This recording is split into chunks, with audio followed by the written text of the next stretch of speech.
Se dirigirá al país Su Excelencia el Presidente de la República, Nayib Bukele.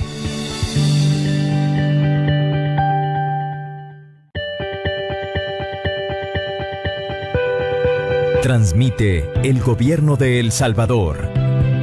Todos los canales y emisoras deben enlazarse a la cadena nacional de radio y televisión. A continuación se dirigirá al país Su Excelencia el Presidente de la República, Nayib Bukele.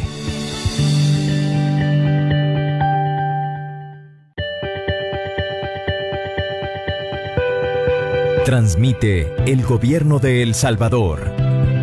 Todos los canales y emisoras deben enlazarse a la cadena nacional de radio y televisión. A continuación se dirigirá al país Su Excelencia el Presidente de la República, Nayib Bukele.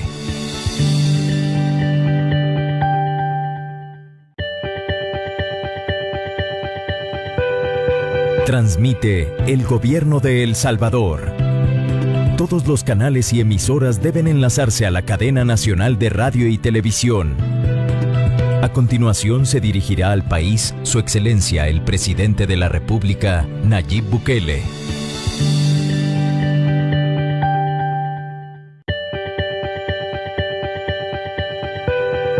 Transmite el Gobierno de El Salvador. Todos los canales y emisoras deben enlazarse a la cadena nacional de radio y televisión.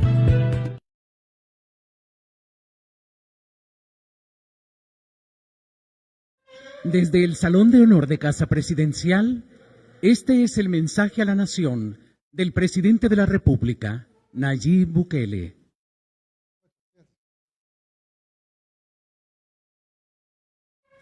Muchas gracias, buenas noches a todos, pueblo salvadoreño, toda la gente que nos ve a través de esta cadena nacional de radio y televisión y a través de las redes sociales.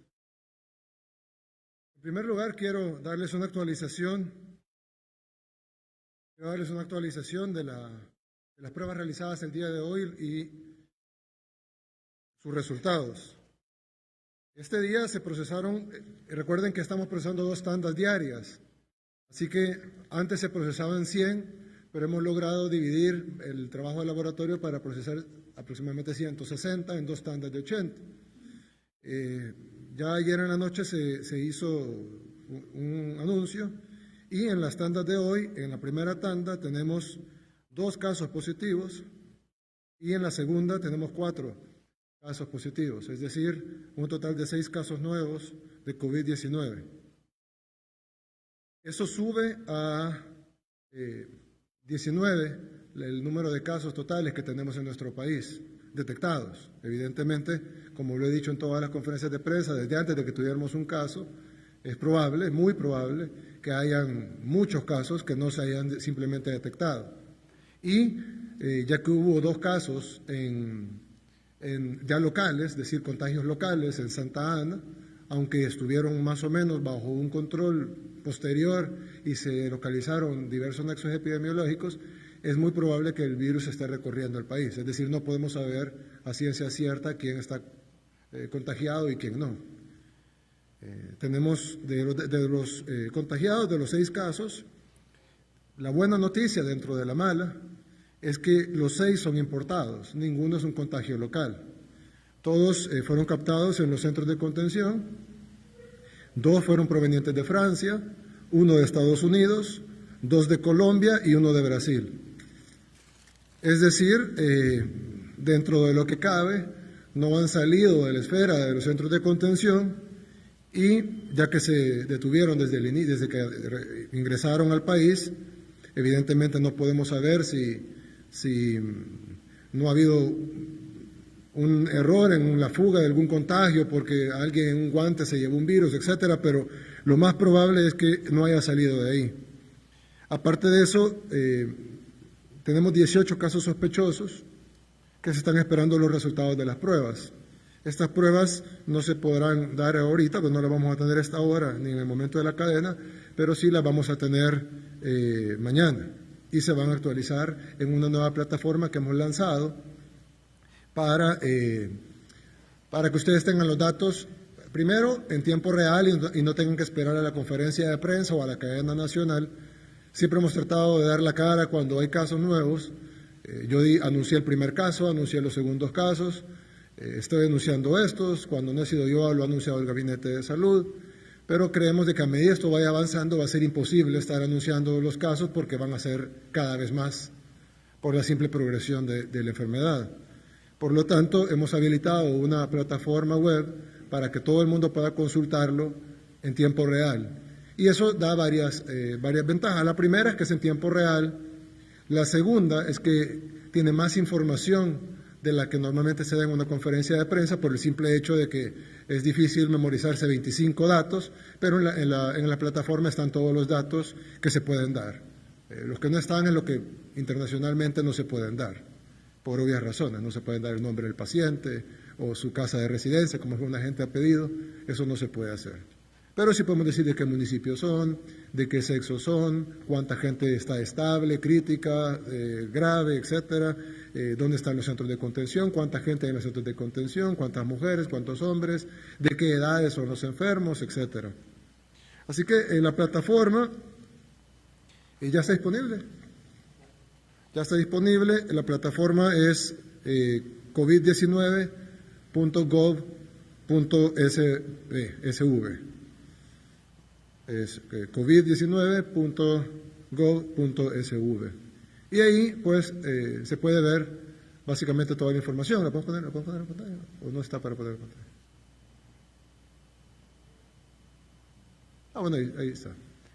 Esa es la plataforma. Esa es solo, la plataforma de scroll down, o sea, funciona, se puede ir bajando y tiene varias información. En cualquier teléfono móvil funciona, y ahí tenemos pues los casos recuperados, que en el caso de El Salvador son 0, obviamente, porque son casos recientes, casos fallecidos, que tenemos 0, casos activos, que es el resultante del total menos los otros 2, que son 19, y los casos confirmados, que son 19. Locales, es decir, los contagios locales, han sido 2, y los casos importados han sido 17, aunque hemos identificado que los 2 locales fueron contagiados por un caso importado de Estados Unidos. 18 casos sospechosos, tenemos cuántos masculinos y cuántos femeninos, 13 son hombres y 6 son mujeres. Gracias a Dios, hasta ahora, esto puede variar, recordemos que es una enfermedad progresiva, pero hasta ahora el 100% de los casos están estables. Luego viene el moderado, luego viene el grave y luego viene el reservado, o también llamado crítico. Hasta ahorita no tenemos ninguno de esos. La gente en los centros de contención, lugares de detención de los casos, tenemos la cuarentena domiciliar, el punto y los centros de contención. Y aparte hay más información, si lo pueden.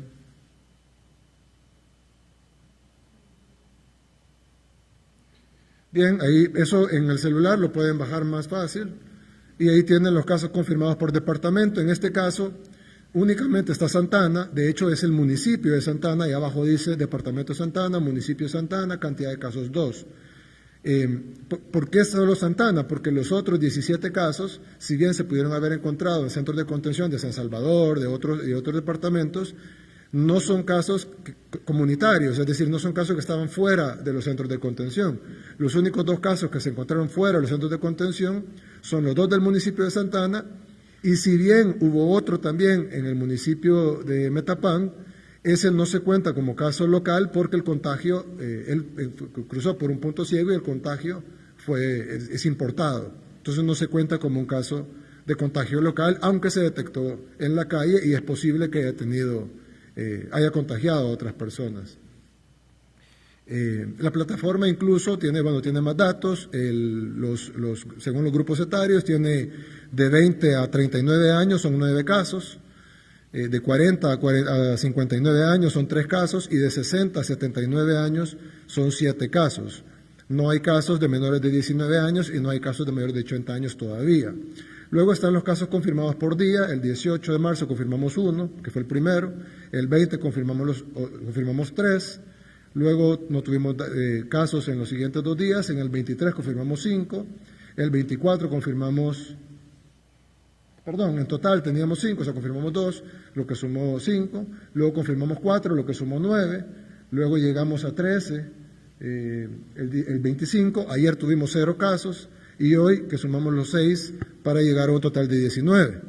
En la gráfica de abajo, en la de arriba, de la superior izquierda, la que estábamos viendo, por favor, En la gráfica superior izquierda tenemos los casos totales y en la de abajo, los casos confirmados por día, tenemos lo que les acabo de decir. 1 tal día, 0, 2, 0, 0 y la de arriba es la sumatoria. La de arriba básicamente es nuestra curva progresiva. Lo bueno de esta página es de que tiene mucha más información de la que probablemente teníamos antes sobre todos los casos, está presentada de una manera fácil de entender y la página además de esta información tiene otra información como reportes o decretos y se puede acceder a todo eso. La página se va a ir robusteciendo, se le va a ir metiendo documentos, etcétera, para que sirva de una consulta más integral del tema. Esto nos ayuda mucho porque la comunicación de los casos, siempre van a haber tweets, siempre van a haber publicaciones en Facebook, en las redes sociales, siempre van a haber conferencias de prensa cuando se amerite, pero no va a depender de eso, o de una pregunta en la calle de alguien, o una entrevista, sino que va a depender de la información oficial del gobierno que está en la página covid19.gov.sv. Bien, lo otro, también la página tiene más información, tiene de dónde vienen los casos importados, creo que hay otra lámina, sí, de dónde vienen los casos importados por país y la cantidad de casos que vienen de cada país, ahí tenemos cuántos vienen de Italia, de Estados Unidos, de España, etcétera, y tiene también cuántos centros de contención tenemos, esta sería otra lámina. ¿Cuántos centros de contención? ¿Cuántas personas hay actualmente en los centros de contención? Actualmente hay casi 4.000 personas en los centros de contención, son 3.935. Son 2.616 hombres y 1.319 mujeres. ¿Dónde están los centros de contención por departamento? Hay un mapa interactivo en donde se puede ver dónde están los centros de contención. Los únicos departamentos que no tienen centros de contención son Cuscatlán, Cabañas y San Vicente. Todos los demás departamentos, los otros 11 departamentos del país, tienen centros de contención, que son 85 en total. Al principio tuvimos, como dijo el director de la OMS, actuamos rápido y tuvimos algunos errores, pero se han tratado de corregir al máximo y las condiciones en las que están, por no decir todos, la gran mayoría de personas en centros de contención es muy buena. Están generalmente en hoteles que se han adecuado para estos centros de contención o están en lugares donde se han hecho habitaciones de división de tabla roca, se ha puesto todo lo necesario, aire acondicionado, se ha puesto todo lo necesario para que estén en la mejor condición posible, incluso mejor que las que vemos en otros países del primer mundo. Evidentemente, a medida que esto vaya creciendo, el problema va a ser mayor, hasta que va a superar la capacidad del Estado. Bien, hace 6 días, cuando tuvimos la última cadena nacional, presentamos las gráficas de la progresión matemática de cómo se había comportado el COVID-19 en Italia, España, Estados Unidos y El Salvador. Para ya no hablar de Italia y España, porque hay gente que dice que solo hablo de Italia y España, quiero ver lo que pasó en Estados Unidos. La vez pasada, cuando vimos Estados Unidos, yo les presenté una progresión matemática. Esta fue la que se presentó. Y se presentó que en el 21, cuando fue la cadena nacional, en Estados Unidos habían 20.214 casos. Esta proyección, que es básicamente una duplicación cada 3 días, predecíamos que el 24 de marzo y ustedes pueden revisar esto en el video de la cadena nacional pasada, dijimos de que en el 24 de marzo, y esto fue hace una semana, Estados Unidos iba a tener 40.000 casos y que el 27 de marzo Estados Unidos iba a tener 80.000 casos. Sin embargo, nos quedamos un poco atrás, es decir, no solo nos atacaron de alarmistas, dijeron, eso es un alarmismo, incluso un profesor de estadística publicó un artículo en un periódico diciendo que nuestros cálculos eran alarmistas y que estábamos mintiéndole a la población para infundir miedo y que era absurdo pensar que esa iba a ser la progresión matemática y que él como profesor de estadística desmentía nuestra proyección. Pero bueno, Si acaso no le pegamos, fue porque nos fuimos muy abajo. Porque la realidad, la proyección de los datos actuales que vamos a poner ahorita es la siguiente. Esos son los datos actuales. En lugar de 20.000, eso sí ya estaba, porque era lo que dijimos en el día, eran datos oficiales de Estados Unidos, pero en lugar de 40.428, tenemos 42.149. Y en lugar de los... no, pero eso está malo. Bueno, en lugar de los... Aquí lo han puesto el 26, pone 63.000 casos, que fue el día de ayer, pero el día de hoy, si ustedes han visto las noticias, y creo que tenemos un video de CNN, Estados Unidos ya sobrepasó los 80.000 casos y básicamente se acerca a los 100.000 casos. Es decir, que estamos muy por encima de lo que, y se puede poner el video de CNN, estamos muy por encima de lo que proyectamos. O sea que el profesor de estadística se equivocó en decir que estábamos proyectando algo para infundir miedo, y más bien fuimos muy conservadores en la proyección y aparentemente el COVID-19 se está expandiendo más rápido de lo que decían nuestras proyecciones.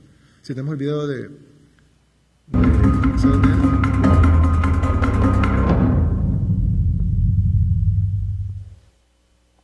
Estados Unidos es ya el país epicentro del coronavirus en el mundo. Ya tiene más contagiados que China y las cifras se espera que sigan en aumento. Veamos las cifras más recientes, los datos más recientes sobre cómo esto se va duplicando y triplicando a medida que pasan las semanas. Si se fijan, apenas el 20 de marzo, miren la cifra que había de contagiados, unos 17.000. Para hoy, 27.000. Estados Unidos está llegando a los 100.000. 5 veces más en esto. Bien, esta es información de CNN, como pueden ver. La cifra, el día de hoy, esta información de CNN, nosotros no controlamos CNN, mucho menos controlamos la información de los Estados Unidos, dice que al día de hoy, donde nosotros decíamos que iban a haber alrededor de 80.000 casos, pues sí, hay más de 80.000 y básicamente ya hasta ahora ya están llegando a los 100.000 casos, ya pasaron de los 100.000 casos en Estados Unidos, es decir, nos quedamos cortos en nuestra proyección. Así que regresando a la proyección que teníamos, está nuestra proyección que hicimos la vez pasada, están los casos reales que tenemos de acuerdo a la información oficial de los Estados Unidos, que están por encima de nuestra proyección, y luego podemos hacer una proyección futura que ya no es la misma, sino ya es una proyección con base en la información que tenemos de Estados Unidos, que es la siguiente, esta.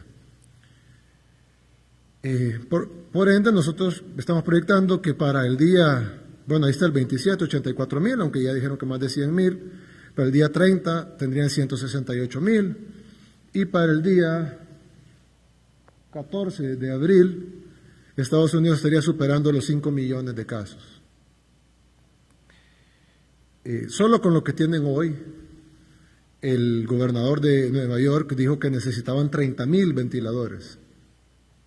30.000 ventiladores mecánicos. Con los casos que tienen ahorita en Nueva York, en el estado de Nueva York, ya no se diga en todos los Estados Unidos.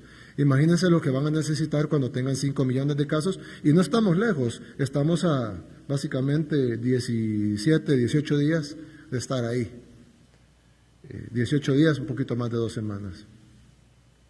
Ahora vamos a nuestro país. ¿Cuál es la progresión que nosotros planteamos inicialmente para El Salvador?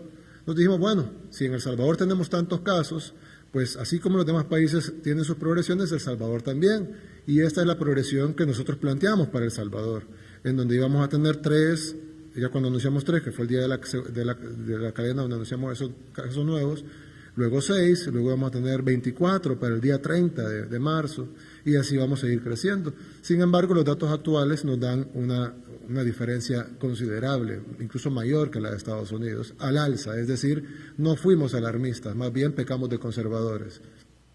La proyección, los datos reales sobre la proyección son estos. Como ven, el día que nosotros vaticinábamos 6, al día siguiente nosotros tenemos 13. Y el 30 estábamos proyectando 24, pero estamos a 27 y ya tenemos 19. Si aplicamos una proyección futura con base a esto, en 3 días tendríamos 38 y así iría subiendo. Pongamos la proyección futura. Esa es la nueva proyección de casos en El Salvador. Es decir, el 30 de marzo, en lugar de tener 24 casos, estamos proyectando tener 38 casos. En lugar de 48, tener 76, y al final, para el 14 de abril, en el mismo tiempo, de la proyección que hicimos a Estados Unidos, estaríamos teniendo, de acuerdo a esta proyección, 1.216 casos confirmados en El Salvador. Esta es una proyección matemática, difícilmente se puede detener, porque aún con las medidas que estamos tomando, y aunque se endurecieran esas medidas, los resultados de esas medidas los vamos a ver hasta dentro de 15 días, que es el tiempo máximo de incubación. Bueno, algunos dicen que es hasta más, pero el tiempo promedio de incubación del virus, y por lo tanto no vamos a ver los resultados antes. Así que esta progresión que estamos viendo ahorita, probablemente pudiéramos afectar el último número un poco, porque son 18 días, pero todos los demás números, el 38, el 76, el 152, el 304 y el 608, difícilmente lo vamos a poder afectar hacia abajo. Sí pudiera ser hacia arriba, definitivamente. Bien, lo que nos dice que esto es mucho más grave de lo que nosotros estábamos pensando. Y hay algo muy importante, y es de que ustedes han visto lo que ha pasado en China, en Japón, en Corea, luego en Italia, en Alemania, en Francia, en España, en el Reino Unido, donde incluso, el primer ministro del Reino Unido está infectado, el príncipe Carlos está infectado, es decir, eso no hace diferencia con funcionarios públicos, realeza, millonarios, pobres, ricos, etcétera. Y básicamente nos está demostrando la implacabilidad de la expansión del virus, porque en diferentes países han tomado medidas mucho más extremas que las nuestras y el virus sigue avanzando de una manera implacable. Cuando yo mencioné también aquí en Cadena Nacional de que era posible, de que no se iba a poder velar a la gente o enterrarla, dijeron que era alarmista, que estábamos metiendo miedo. Bueno, Italia ya pasó una ley donde prohíbe la velación de personas que hayan muerto por COVID-19. Es decir, no les permiten a la gente despedirse de sus seres queridos. Y estamos hablando del primer mundo. El gobernador de Nueva York dice que necesita 30,000 ventiladores, pero en 3 días va a necesitar 60,000, y en 3 días va a necesitar 120,000, y en 3 días va a necesitar 240,000 ventiladores, y la progresión del virus continúa así, solo en Nueva York. Por lo tanto, yo he dado instrucciones tanto al Ministerio de Salud como a CIFCO, como al MOP, para incrementar el tamaño del hospital que estamos construyendo en CIFCO. Inicialmente dijimos que íbamos a tener 300 unidades de cuidados intensivos, quiero que llevemos ese número a 1,000 unidades de cuidados intensivos. Ningún país tiene un hospital en Latinoamérica con 1,000 unidades de cuidados intensivos específicas para COVID-19, y además siempre mantener las 2,000 camas hospitalarias. Entonces vamos a tener 2,000 camas de cuidados intermedios y 1,000 camas de cuidados intensivos. Lo más caro de estos son los equipos, y además que están escaseados en el mundo, pero hemos logrado conseguir 1,000 para El Salvador y que vengan rápido, pues que no tengan que ser hechos, sino que ya están en stock y podemos, primero Dios, tenerlos cuando el hospital esté terminado. El problema es que tenemos que ganar tiempo para terminar el hospital, porque el hospital va a estar en 2 meses y medio y no tenemos ese tiempo. Entonces vamos a tener que aguantar con las medidas de contención del virus, vamos a tener que aguantar con el sistema de salud actual que tenemos, y vamos a esperar que, primero Dios, el hospital llegue a tiempo para atender a toda la gente, aunque por la progresión matemática, evidentemente, incluso ese hospital, que va a ser el más grande de toda Latinoamérica para combatir el COVID-19, se nos va a quedar muy por debajo de la necesidad que tenemos. Quiero decir que ustedes vieron lo que sucedió el día de ayer en la Asamblea Legislativa, a presión de alguna gente que además manejan las redes sociales de la ANEP, porque son los que han estado más incisivos en eso, y básicamente lo que se votó ayer era un saqueo de la ANEP hacia el Seguro Social, básicamente dejándolo quebrado. Y lo peor es que, bueno, yo siempre he estado en contra de la privatización del Seguro Social, y creo que la mayoría de salvadoreños lo estamos, pero esa ni siquiera era una privatización, era un regalo del Seguro Social, porque el Seguro Social tiene reservas de alrededor de $200 millones, y ellos pretendían que pagara $320 millones al mes a ellos, básicamente. Incluso me llamaron populista irresponsable, pero no sé qué más irresponsable pudiera ser quebrar a la segunda institución de salud más importante del país en medio de una pandemia. Yo he decidido que el pleito político dejarlo a un lado. El decreto, pues evidentemente, aunque ellos pensaban que no, el decreto tiene que pasar por la sanción del presidente o su veto, en este caso obviamente lo vetaría. No tienen los votos para superar el veto, pero gracias a Dios los mismos diputados decidieron derogar el mismo decreto que ellos habían aprobado, y el mismo presidente de la Asamblea, Mario Ponce, dijo que el decreto era un fraude de ley, porque básicamente era una reforma a la ley disfrazada de interpretación. Dice que no lo enviaron, nunca vino a Casa Presidencial, gracias por eso, por no enviar ese defensor jurídico que hubiera sido vetado de todos modos, pero gracias por tomar la iniciativa de detenerlo ustedes mismos. Y suspendieron la plenaria hoy a las 3 de la tarde. Yo le quiero hacer un llamado. Yo sé que hay muchos diputados buenos y habrán otros que no, evidentemente, pero yo hago un llamado a que los diputados buenos impongan a los no buenos. Hay personajes, la mayoría de la empresa privada está colaborando, la mayoría de los medios de comunicación, la gran mayoría están colaborando con la pandemia. La empresa privada, hemos tenido donativos para los centros de contención, hemos tenido, hoy AXA nos ofreció seguros de vida para toda la gente que trabaja en el hospital de Cifco. Es decir, hemos tenido un gran apoyo de la empresa privada, de la mayoría de empresarios de empresa privada. Incluso este plan lo hemos diseñado con el apoyo de empresarios, y los mismos empresarios lo han dicho. Lastimosamente hay un grupo muy pequeño de empresarios que ni siquiera son representativos de la empresa privada, pero es un grupo que tiene el control, digamos, de la ANEP, y hay un personaje muy oscuro detrás de ellos, ya muchas personas lo conocen, me voy a ahorrar el nombre, pero yo sí quisiera pedirle a los diputados, a las fuerzas vivas del país, a los empresarios, a los medios de comunicación, que estas personas con evidentes aspiraciones políticas en este momento no son necesarias para nuestro país. Hagámoslos a un lado, trabajemos todos los que queremos trabajar por el país, porque el Ejecutivo no va a poder solo. Necesitamos el apoyo del Legislativo, necesitamos el apoyo del Judicial, necesitamos el apoyo de los empresarios, necesitamos el apoyo de la sociedad civil, necesitamos el apoyo de las organizaciones de la sociedad civil, necesitamos el apoyo de los sindicatos, necesitamos el apoyo de los medios de comunicación, necesitamos el apoyo de uno y cada uno de los salvadoreños en que cumpla con las medidas que se están implementando. Estas personas negativas, tóxicas, que están moviendo influencia y hasta dinero, tratando de destruir los aparatos de salud del Estado para impulsar sus propios intereses económicos de grupo y sus propias aspiraciones políticas, ustedes ya saben a quién me refiero, por lo menos los diputados y los empresarios saben a quién me refiero, probablemente asuman la presidencia de la ANEP dentro de poco. Este tipo de gente nociva yo siento que hay que hacerla a un lado por el bien de nuestro país. Unámonos todos los que queremos sacar adelante este país, la mayoría, la 95, 99% de los empresarios están de acuerdo con eso. Trabajemos, yo sé que se necesita apoyar a la empresa privada, sobre todo a las MIPYMES, porque que están sufriendo también el embate del golpe económico mundial que se representa el COVID-19. Estamos dispuestos a hacer un paquete para apoyarlos, sobre todo a la micro, pequeña y mediana empresa, que son el 85% de las empresas del país, pero debe ser un diálogo franco y sincero que venga a trabajar de la mano de todos y cuyo objetivo sea sacar adelante a nuestro país, no que se pierdan vidas para favorecer intereses políticos mezquinos y intereses económicos de un pequeño grupo que ni siquiera es representativo del empresariado salvadoreño. Así que yo les quiero hacer ese llamado a los diputados: lúzcanse, de verdad, lúzcanse ante la población, y si la población dice que buenos diputados tenemos, votemos por ellos en la próxima elección. Créanme, a mí las elecciones ya ni siquiera están en la prioridad de mi mente. Incluso el día a día del gobierno se ha olvidado, todo el gabinete está en función de esto.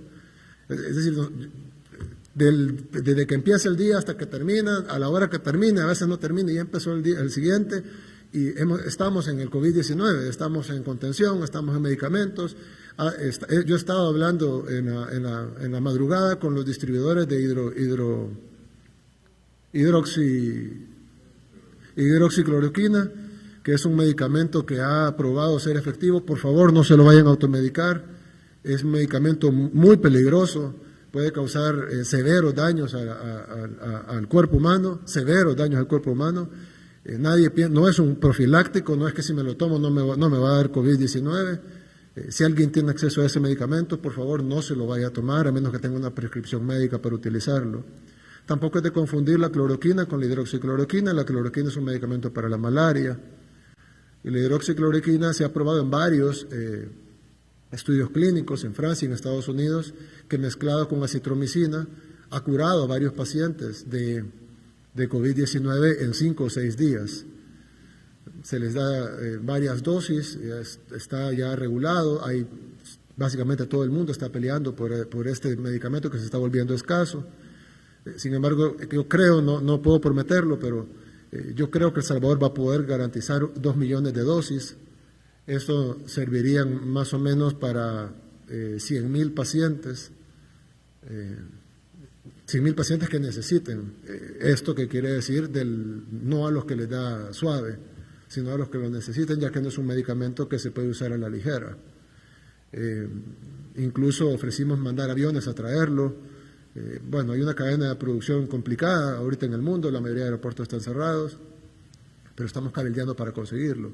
Entonces es un momento en donde tenemos que trabajar para construir los hospitales, mejorar los que tenemos, preparar. No tenemos la cantidad de intensivistas necesarios para tener 1,000 unidades de cuidados intensivos. Tenemos que preparar intensivistas, enfermeros intensivistas, doctores intensivistas. No es tan fácil. Epidemiólogos. Vamos a pedir apoyo de países amigos, todos los países con los que tenemos relaciones diplomáticas. Vamos a entrenar salvadoreños, vamos a graduar anticipadamente salvadoreños que estén estudiando medicina. Vamos a hacer todo lo posible para tener no solo el hospital, la infraestructura y el equipo, sino además los medicamentos, los insumos, el personal médico, el personal general y todo para que este hospital pueda funcionar al máximo y podamos salvar la mayor cantidad de vidas. Quiero decir que los diputados tienen también en sus manos varios decretos que son muy importantes. Un decreto es el aumento de los subsidios para las personas de 200 kilovatios a 250 kilovatios hora.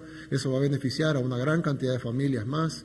Tienen también el decreto de la ampliación del régimen de excepción, que es muy útil y no sabemos si vamos a ser más útil todavía después. Necesitamos varios decretos, así que yo hago el llamado a que trabajemos, a que se luzcan ante el pueblo salvadoreño y que aprueben estas cosas que las necesitamos, de verdad las necesitamos. Y probablemente ustedes, diputados, sus familias, y yo, y los ministros, y los encargados de carteras, y nuestras familias, y los periodistas, y sus familias, y la gente que nos está viendo, y sus familias, lo vamos a necesitar. Cuando esta pandemia avance, como ha pasado en todo el mundo, no va a haber distinción entre medicina privada y pública. El gobierno va a tomar control de todos los hospitales privados y por ende no va a haber yo pago, yo no pago. Simplemente su nivel de gravedad de la enfermedad es que va a determinar su nivel de cuidado, no es su nivel de dinero. Y ya que la mayoría de países está cerrando, ni siquiera va a poder tener un avión ambulancia siendo multimillonario y que lo lleve a otro país. Muy probablemente va a ser atendido en CIFCO. Entonces, la importancia de tener todo esto no solo va porque todos amamos a nuestro país, pero también va porque amen a su familia, amen a sus seres queridos. Y pongámonos, si no me quieren querer, no me quieran, pero quiéranse ustedes y quieran a sus familias. Este hospital es necesario, estos medicamentos son necesarios, esta cuarentena es necesaria y las medidas económicas para que la cuarentena se mantenga, que es lo principal, más que el hecho del alivio económico para que las empresas subsistan, lo cual también es importante, pero lo principal es que la cuarentena se pueda mantener.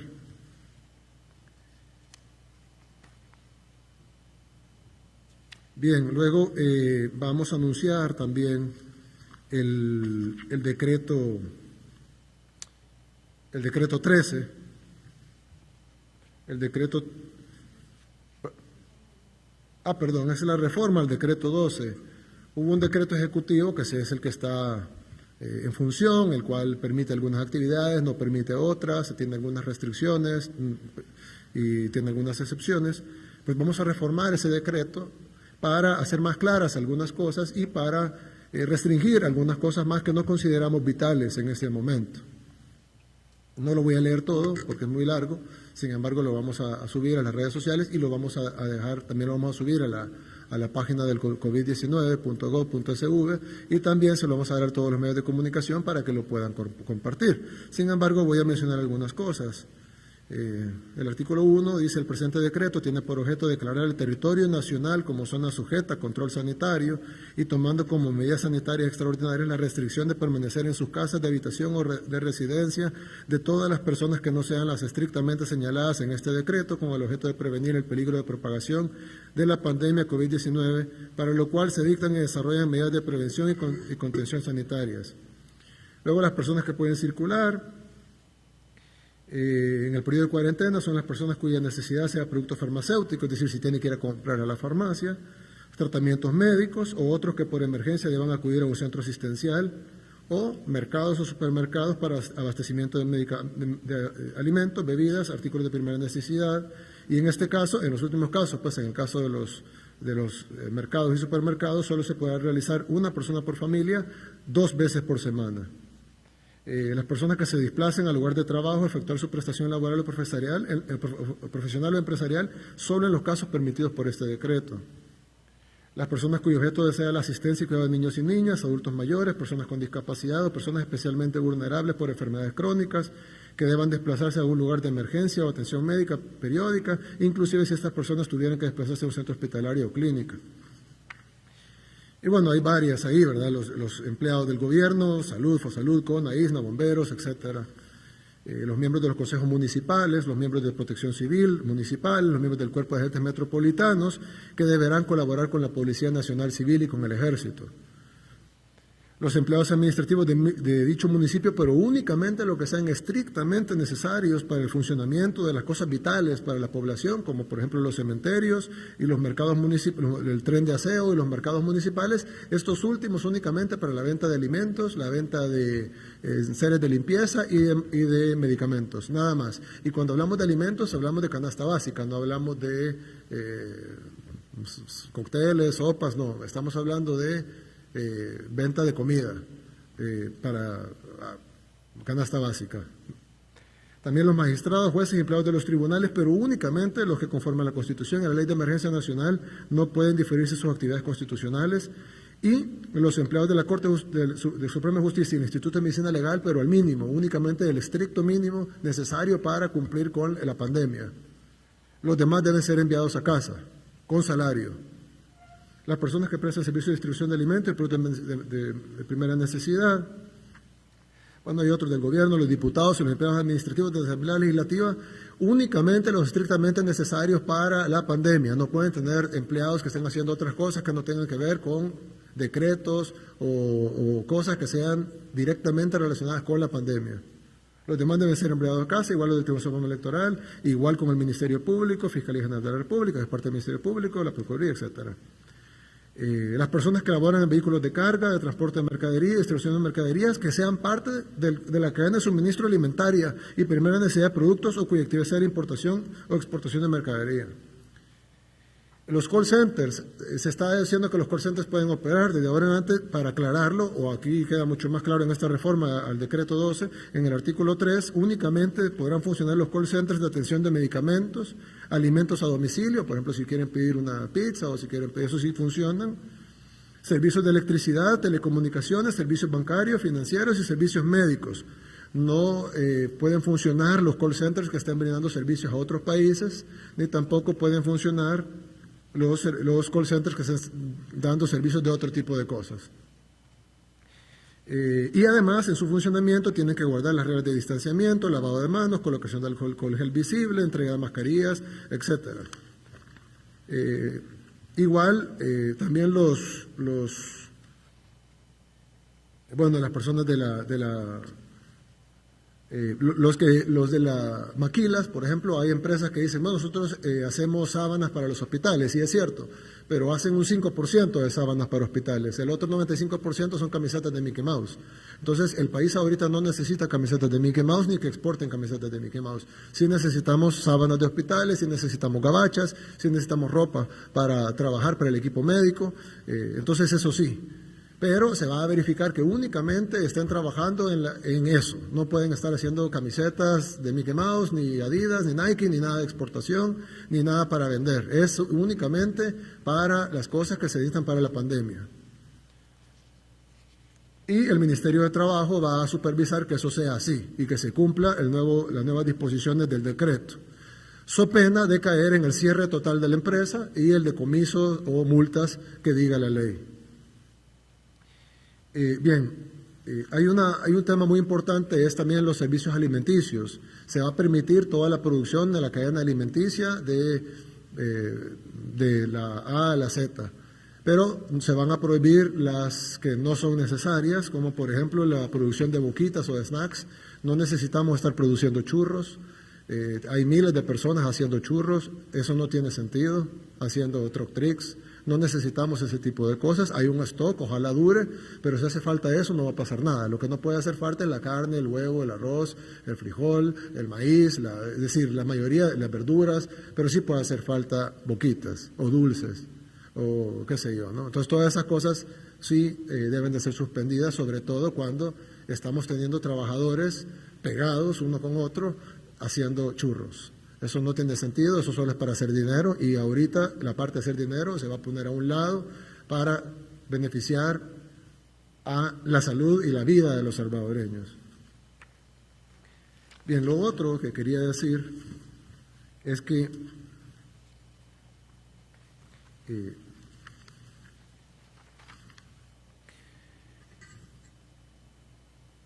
lo que estamos viviendo ahora, mucha gente dice, pero no aguanto el encierro, o no puedo salir, o solo me dejan salir por tal cosa, o conozco a alguien que está detenido en un centro de contención o un centro de cuarentena controlada.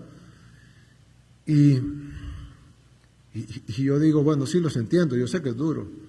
Créanme que ha sido duro para nosotros también, y duro más que todo para el personal que está allá afuera, en la primera línea de defensa, los médicos, enfermeros, el personal de salud, los policías, los soldados, la gente de protección civil, la gente que está cuidando los centros de contención, los que hacen la comida para llevarla a gente que de centros de contención, los que están cuidando a los 19 enfermos confirmados. No sé cuánta gente quisiera estar cuidando a un enfermo confirmado de coronavirus y luego ir a su casa a descansar con su familia. Esa gente la está pasando mal.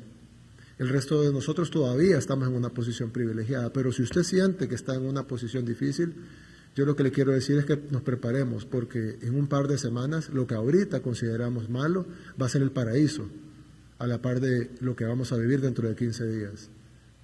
Y esto no se puede detener. Se puede detener con las medidas que estamos aplicando para que la curva baje 15 días después, pero la progresión de aquí a los próximos 15 días no se puede hacer nada. Va a ser una progresión inevitable, implacable, probablemente mayor a la que estamos proyectando. Va a desbordar en algún momento, porque eso continúa, la tabla que yo le presenté hasta cierto punto, pero aún con medidas continúa al alza. Pero así es. Y nos va a desbordar. Y si logramos llegar a terminar CIFCO a tiempo, incluso ese hospital será desbordado. Y lo que vemos ahorita, créanme, es el paraíso comparado con lo que se viene. No estoy siendo alarmista, hasta ahorita hemos pecado de conservadores, no de alarmistas. Todo lo que hemos dicho ha pasado o ha sido peor de lo que hemos dicho. Entonces, créanme, lo que estamos viendo ahora no se parece a lo que vamos a sufrir después. Si ustedes ven los países desarrollados, están sufriendo muchísimo, y ellos tienen todo el recurso del mundo, tienen sistemas de salud envidiables. Cuando pega en Latinoamérica, que ya está empezando a pegar en Latinoamérica fuerte, ya las proyecciones no es lo mismo duplicarse de 1 a 2 que duplicarse de 500 a 1000. Cuando pase eso, que ya está pasando, creo que Panamá ya llegó a 1000 casos. 680, quiere decir que mañana o pasado llegan a...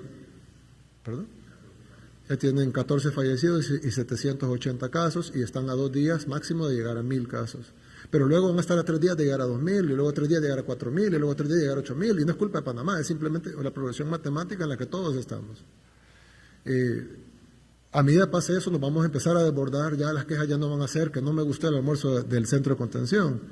La queja va a ser, no hay una cama para que me atiendan, y me urge que me atiendan porque estoy enfermo y no puedo respirar. Entonces, yo sí les hago el llamado, por favor, no solo lo haga por el país, hágalo por usted mismo, por su familia, por sus hijos, por sus padres, por sus hermanos, por sus abuelos. haga lo posible por no contagiarse. Si usted se queda en casa y nadie externo a su casa entra a su casa, no se va a contagiar. Y si tiene que ir a comprar alimentos, pues hágalo, pero que vaya una persona que tome todas las medidas de distanciamiento posible, y cuando llegue a su casa, si es posible, quítese la ropa, que la laven, cámbiese la ropa inmediatamente, báñese, lávese las manos con alcohol gel, lo que pueda hacer, que hay diversos productos para que alcohol gel, si no tiene alcohol gel puede usar alcohol normal, es más abrasivo, pero es efectivo, puede usar prácticamente jabón de lavar, jabón normal, agua y jabón, puede usar incluso el jabón de cocina, es más duro pero puede usarlo, es decir, que puede usar casi cualquier cosa de limpieza, puede usar Lysol, puede usar, es decir, trate de mantener lo más limpio posible su hogar, cuando salga deje los zapatos afuera, trate de agarrarlos con una bolsa, lávelos o no los vuelva a usar, o por lo menos si no tiene implementos de limpieza, póngalo al sol 2 días y antes de ponérselos, y ya en 2 días al sol creo que el virus tal vez ya no está tan vivo en el zapato como cuando lo trae de afuera. Ponga cuidado con las cosas, incluso las recomendaciones. Por ejemplo, yo veo que recomiendan saludarse con el codo y recomiendan toser dentro del codo. Son cosas que no tienen sentido. ¿Cómo voy a toser acá y saludar aquí? Es decir, no salude como los japoneses. Por eso es que ellos no crecen el virus, porque tienen una cultura de distanciamiento social. En Japón la gente se saluda de lejos, no se saludan de mano, no se saludan de besos. Cuando andan en la calle desde antes, cuando andan en la calle con gripe, andan con mascarilla para no transferir la gripe a los demás. Entonces ya tienen una cultura de distanciamiento social, por eso ha sido más, y además tienen disciplina, pero eso ha sido más fácil para ellos contenerlo. En Occidente, donde tenemos cultura de abrazarnos y de besarnos, entonces se riega más el virus, y por eso es que Italia, Francia, Alemania, España, Reino Unido, etcétera, Estados Unidos se ha desarrollado más el virus. Pero incluso en esos países son más disciplinados que nosotros. En esos países la gente no bota basura en la calle, la gente no se pasa a los semáforos, no se tira a los altos, no hace tercera fila cuando solo hay 2. En nuestro país sí. Y entonces yo cuando me pongo a pensar, bueno, ok, si en países con alta disciplina han logrado más o menos contener el virus, en países con menos disciplina como Europa y Estados Unidos se ha desbordado totalmente el virus, ¿qué va a pasar en Latinoamérica donde no tenemos ni siquiera la disciplina que tienen en el primer mundo? Y que no tenemos el sistema de salud que tienen en el primer mundo. Y que no tenemos los recursos que tienen en el primer mundo. Es decir, ¿qué va a pasar con nuestros países? Entonces, la única defensa es que cambiemos, y no tenemos tiempo para hacer una cultura y la vamos a cambiar en 10 años, tenemos que cambiar hoy, esta noche, porque si no, dentro de 15 días no tenemos nada que hacer, pero dentro de 16 días va a seguir la progresión matemática, va a llegar un punto en donde pudiera morir más gente que en todo el conflicto armado, en un lapso de tiempo muy pequeño. Nunca El Salvador había sufrido tanto si pasara eso. Está en nuestras manos detenerlo, no está en las manos del gobierno. El gobierno está haciendo lo imposible y ustedes lo han visto, pero el gobierno puede hacer esta parte. Todo el resto de lo que se puede hacer, lo tenemos que hacer todos los salvadoreños cumpliendo con las medidas y acatando las medidas. No creen que son más vivos que el otro por salir de la casa. Fui 4 veces al supermercado o fui 4 veces al mercado. ¿Qué listo soy? No está siendo listo, está siendo tonto, porque se va a contagiar a su familia, va a contagiar a su país. Y al final va a desbordar el sistema de salud, que de por sí es precario, y cuando necesite atención de salud no la va a obtener. Y cuando esté ahí sin poder respirar y sin un ventilador mecánico disponible, ahí se va a enterar de que no fue vivo, sino que fue tonto, pero va a ser demasiado tarde. Y no solo para usted, sino para un montón de gente. Bien, otro tema que mucha gente está pendiente es el depósito de los $300. Quiero decirles que esto ha sido una labor titánica del gobierno, titánica en dos vías. La primera es porque la Asamblea Legislativa apenas ayer aprobaron la autorización para que pudiéramos conseguir $2,000 millones. Pero evidentemente eso hay que irlo a buscar, no la tenemos disponible aquí y va a haber que irlo a buscar al mercado internacional. Hasta ahorita, un centavo de esos $2,000 millones no ha ingresado. Una vez ingrese ese dinero, la Asamblea Legislativa ha puesto un candado, que estamos de acuerdo con él, no estamos de acuerdo del 100% cómo se formó, pero bueno, hay que llegar a acuerdos. Luego tiene que aprobarlo un comité, luego de aprobarlo el comité tiene que pasar por ese servidor, y una vez aprobado por el Ejecutivo tiene que ir a la Asamblea Legislativa para su ratificación, y entonces se puede hacer el primer desembolso. Eso va a tardar más o menos un mes. para ver el primer desembolso de ese dinero, y El Salvador en un mes ya no va a tener nada que hacer. Por lo tanto, el gobierno hizo una labor titánica para conseguir liquidez y conseguir los 450 millones de dólares necesarios para pagarle $300 a 1.5 millones de hogares, que es más del 75% de la población que va a ser directamente beneficiada con esta transferencia económica de $300 por vivienda, no por persona, por vivienda, pero son 1,5 millones de viviendas las que van a ser beneficiadas. Ahora, ha sido una labor titánica porque inicialmente nos queríamos ir con el recibo de luz, pero el problema es que mucha gente alquila y el recibo de luz está a nombre de otra persona, o mucha gente no tiene recibo de luz porque no tiene luz. Entonces, hay mucha gente que dice, bueno, yo vivo en un mesón, ¿cómo van a hacer conmigo? O dice otra gente, yo vivo en lo rural, ¿cómo me van a transferir a mí si yo no tengo luz? O dice alguien, mira, nosotros alquilamos o compramos, pero no hemos cambiado el nombre en el recibo de luz, o el recibo de luz está a nombre de mi abuelita que ya falleció. Entonces, el gobierno ha hecho una labor titánica para identificar a las personas y tratar de que no se duplique y que en una familia no reciban 2 subsidios y que dejen a una familia sin subsidio. Sin embargo, y quiero pedir disculpas por adelantado, por más que hemos hecho esfuerzo, va a haber errores. Y por eso hemos puesto un apartado en la plataforma para que la gente denuncie si siente que no se le ha cumplido con su subsidio, o también pueden ir a todos los SENAES. Pero ¿cómo va a funcionar? Bien, el gobierno va a habilitar una página web que ya va a estar disponible al final de unos minutos después de terminar esta cadena nacional, que es emergencia.covid19.gov.sb. Recuerden que covid19.gov.sb es la página donde pueden ver las estadísticas, pero si ponen emergencia antes, emergencia.covid19.gov.sb, les va a salir una plataforma, no sé si tenemos el video o la página web, pues. Ahí les va a salir, es bien sencillo, y le dice ahí, consulta si eres beneficiario del apoyo económico de alimentación para emergencia. Ustedes digitan su número de DUI, apretan ahí si quieren, y le dice, Juan, si eres beneficiario del apoyo económico de 300 para alimentación de tu hogar, tu pago deberá ser retirado en ventanilla en cualquiera de las siguientes sucursales. Y ahí hay un botón para ver las sucursales. Y dice el día que lo puede retirar. En el caso de Juan, que es la persona que ha digitado su DUI en esta plataforma, lo puede retirar el 28 de marzo. ¿Por qué lo hemos hecho así? Porque como son 1.5 millones de beneficiarios, no queremos 1.5 millones de personas en la calle mañana tratando de cobrar el subsidio. Entonces hemos dividido en 15 tandas de 100,000 viviendas diarias. Entonces vamos a beneficiar 100,000 viviendas mañana, ¿sí? 100,000 viviendas mañana, 100,000 el domingo, 100,000 el lunes, 100,000 el martes, 100,000 el miércoles, 100,000 el jueves, y entonces van a ser 100,000 personas las que van a salir a cobrar su subsidio en todo el día, en todo el país. Y así tratar de no generar aglomeraciones. Igual van a ver las mismas personas de los bancos, van a estar listas para distanciar a las personas 3 metros en la cola, alcohol gel, mascarillas, etcétera, para que no hayan contagios por querer entregar el subsidio económico.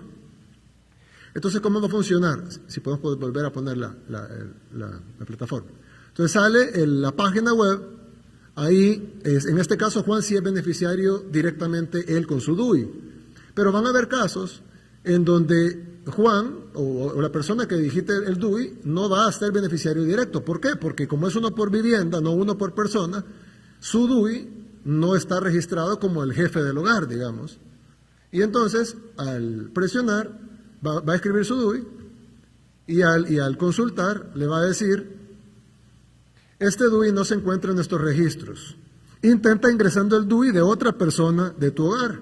Es decir, no es que no sea, si le dice que no es que no sea beneficiario, simplemente que su hogar puede ser que haya otra persona, su pareja, su madre, su padre, su abuelo, su abuela, su hijo mayor, etcétera, que sea el que esté en el DUI y por lo tanto a usted le sale que no, pero puede que sí. Y si ninguna persona, póngale pausa al video, por favor. Si podemos regresar al principio. Entonces, si usted digita su DUI y le sale que es beneficiario, pues usted sabe, ahí le va a decir cuándo puede irlo a cobrar y a qué agencia bancaria o a qué punto expreso o a dónde puede cobrarlo. Si le dice que no, pues pruebe con el DUI de otra persona de su hogar. Y si después de haber consultado todos los números de DUI de su grupo familiar, de las personas que viven en su vivienda, y ninguno aparece en el registro, y usted considera que debería ser elegible para el beneficio, porque también pasa que ya probé los 5 DUI de mi vivienda, ninguno sale, pero hombre, es que yo no soy elegible para el beneficio. Pero si sale, que si yo creo que soy elegible y ya probé los 5 DUI y ninguno me salió, entonces tiene dos formas de reclamar. Una es ir a uno de los SENADES que están en todo el país, y ahí están las ubicaciones de los SENADES, va al SENADE, si lo paran en la calle, usted dice voy al SENADE porque no aparecía en la lista de los 1.5 millones de DUI que tiene la plataforma, y ahí están las direcciones y los horarios en donde puede ser atendidos en persona. Ahí están en todos los departamentos, y varios departamentos, y ahí están todos los departamentos, los SENADES donde pueden ir. Si quieren hacerlo vía internet, pueden ingresar su solicitud, ingresa su DUI, ingresa su teléfono, ingresa la información que tiene en el recibo de energía eléctrica, como está haciéndolo vía internet, asumimos que tiene energía eléctrica, y si no, pues puede prestarle, tiene que ir al SENADE, pues. Y ahí escribe toda la información y su comentario y lo envía, y nosotros nos vamos a poner en contacto con usted para ver cómo podemos hacerle llegar el subsidio. Si de nuevo usted ya ingresó su DUI, no sale beneficiado, ya ingresó todos los DUI de las personas que viven en su vivienda, ninguno sale beneficiado y usted sigue creyendo que usted debe ser beneficiado. Entonces puede poner su reclamo, y nosotros, si el reclamo es justo, una persona de trabajo social va a llegar, va a verificar su vivienda y va a decir sí, este grupo familiar debería recibir subsidio y por algún motivo no está incluido y no lo va a poder recibir. Los subsidios se van a empezar a pagar a partir de mañana a las primeras 100,000 familias, el domingo a la segunda 100,000, y así hasta llegar al 1.5 millones de familias, y esperamos que en estos 15 días resolver los errores que van a ir saliendo y las personas que van a reclamar que no están en el subsidio y que deberían de estarlo.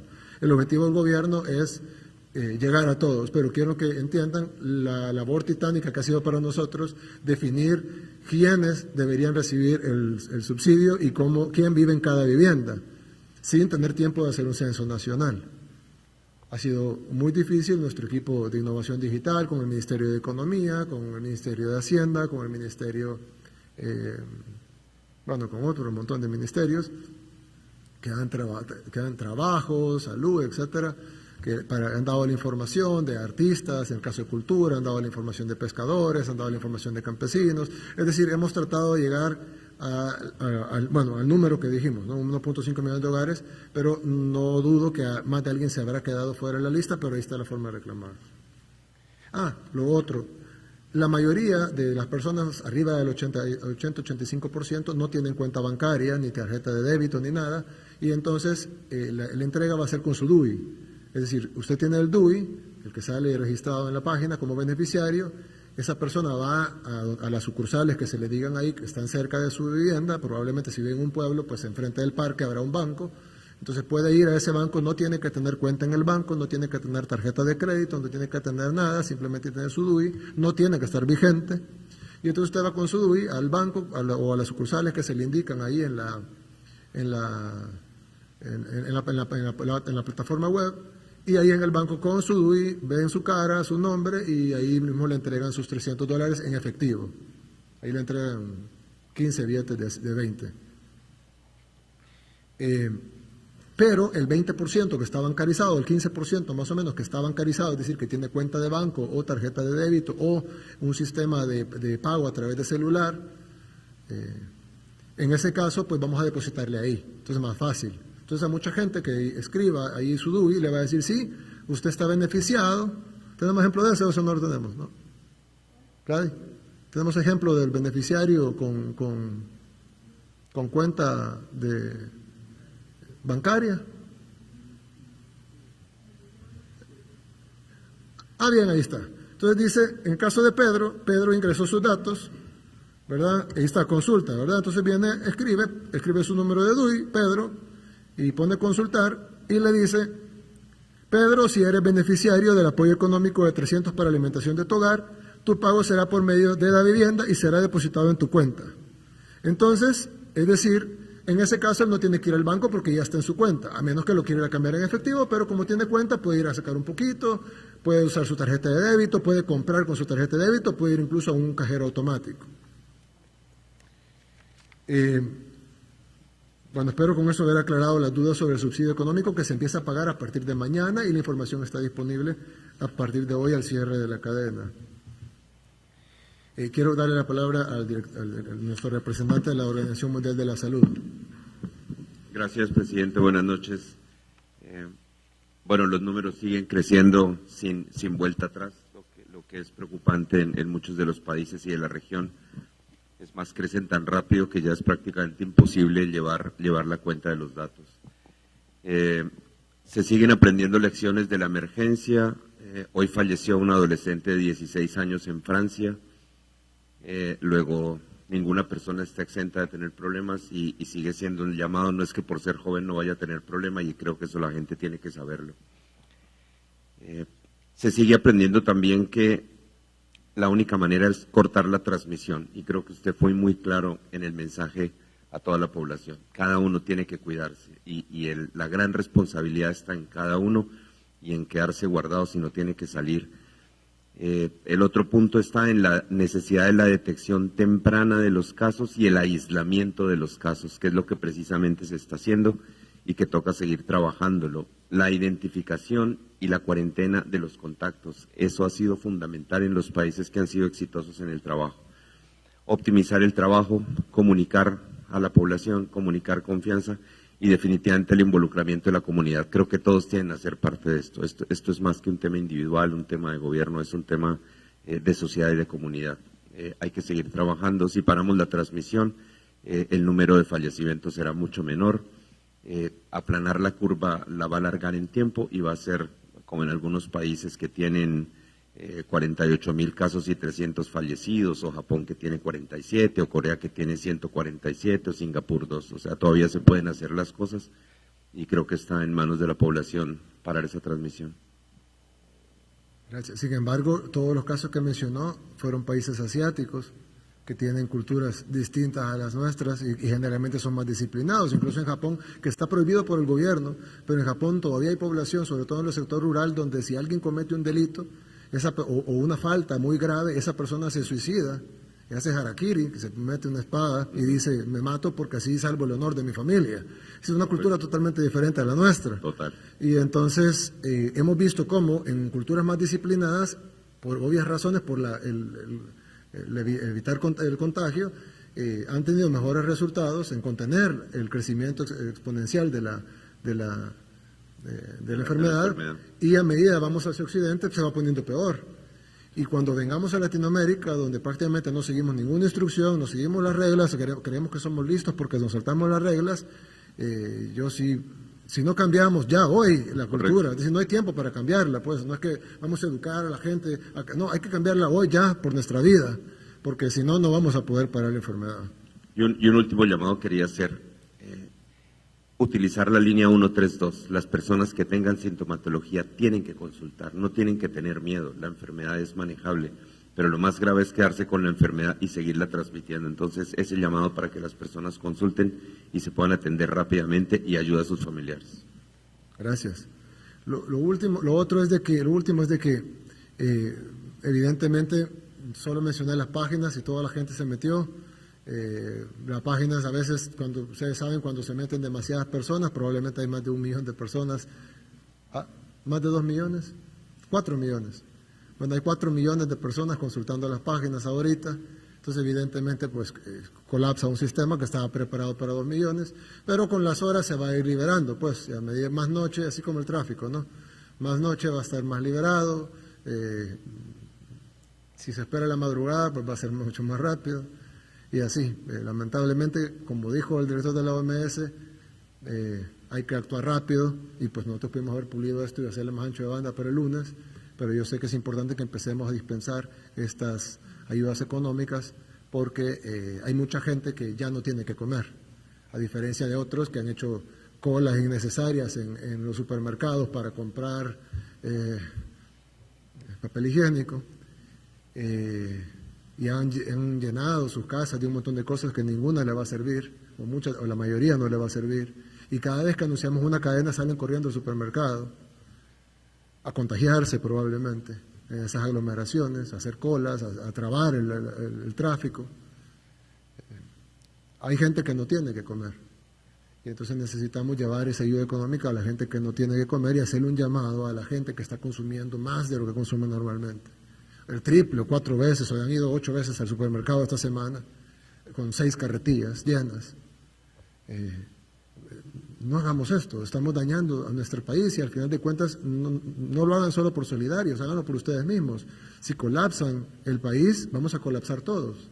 Entonces ahorremos todo lo que podamos ahorrar, consumamos lo menos que debamos consumir, sobre todo en cosas que no se necesitan. Está bien que se alimenten bien, si pueden, es lo mejor que pueden hacer, pero hay un montón de cosas, los enseres de limpieza, excelente que compren de eso, pero hay un montón de cosas que son innecesarias y que son compras de pánico que además no tendrían por qué hacerla hoy. Si los supermercados siempre pueden ir mañana, pueden ir el lunes, si no se le ha acabado a la cena, no vamos a restringir la cadena alimenticia de la gente. Entonces es innecesaria las compras de pánico. Solo está poniéndose en peligro de contagio, un alto peligro de contagio, porque en una aglomeración lo más probable es que más de alguien tenga COVID-19 y no lo sepamos. Entonces se puso en riesgo y puso en riesgo a su familia por ir a comprar papel higiénico. Entonces no se ponga en riesgo usted, no ponga en riesgo su familia y no pongamos en riesgo nuestro país. Yo no quisiera decirles esto, pero lo que estamos viviendo ahora es el paraíso, a la par de lo que vamos a vivir dentro de unos días. Tratemos de que esa tribulación, que va a ser muy fuerte para nuestro país, sea lo menor posible. Y eso solo va a funcionar, no solo con la acción del gobierno, que ustedes han visto que hemos estado muy activos, sino de que con la acción de cada uno de nosotros en nuestros hogares. Quedémonos en casa. Solo la gente que está trabajando por la necesidad de que haya energía, de que haya agua, de que haya medicamentos, de que haya fuerza pública en la calle, de que haya doctores y enfermeros y trabajadores de la salud para atender a los enfermos, los que están construyendo el hospital, etcétera, la cadena de producción de alimentos, etcétera. No es necesario, no vayan a trabajar, es que voy a perder dinero, es que voy a perderme un cliente, es que tengo un contrato con una empresa en los Estados Unidos que voy a perder. Créanme que eso no es nada a la par de la vida de un familiar, a la par de la vida de un ser querido. No hay nada que se anteponga ante las vidas humanas, y este es un momento en donde si no hacemos eso, vamos a perder las vidas humanas y vamos a perder la economía, porque la economía depende de la gente viva. Así que si nosotros no cuidamos la salud de la gente, olvídense de la economía también. Para eso el grupito pequeño de empresarios que está todavía poniendo la economía por encima de la salud de la gente, si ellos ya no van a cambiar. Yo creo que siempre todos recordamos la película o la caricatura donde está cayéndose todo y está el avaro que recogiendo las cosas del oro, queriendo sacar el dinero y termina aplastado por eso. Ellos así piensan, les importa más el dinero que su propia vida, pero es una minoría. No permitamos que esa minoría imponga la agenda nacional. La gran mayoría de los salvadoreños queremos vivir y queremos que vivan nuestros seres queridos y queremos que vivan nuestras parejas, nuestros hijos, nuestros padres, nuestros abuelos. Entonces protejámoslo y hagamos los sacrificios que tengamos que hacer, por muy duros que parezcan, créanme, no es nada a la par de tener a nuestra familia y a nuestros seres queridos vivos. Y nuestro país se va a levantar si salimos bien de esto, si la moral de nuestro país no está destruida después de esto, sino que logramos salir adelante porque hicimos todo lo posible por salvar la mayor cantidad de vidas, vamos a poder reconstruir la economía. Pero si al final de cuentas todos estamos sumidos en el sufrimiento y en la desolación, no va a haber incentivo económico o incentivo financiero que levante la economía. Así que pongamos la salud primero, sigamos las recomendaciones, tomemos medidas adicionales incluso a las que el gobierno está poniendo si podemos hacerlo, pidámosle a Dios por protección y Dios quiera y proteja a nuestro país. Que Dios los bendiga a todos y que Dios bendiga a El Salvador. Muchas gracias y buenas noches. Desde el Salón de Honor de Casa Presidencial, este fue el mensaje a la nación del presidente. Transmitió el Gobierno de El Salvador. Agradecemos a los medios de comunicación por enlazarse a la cadena nacional de radio y televisión.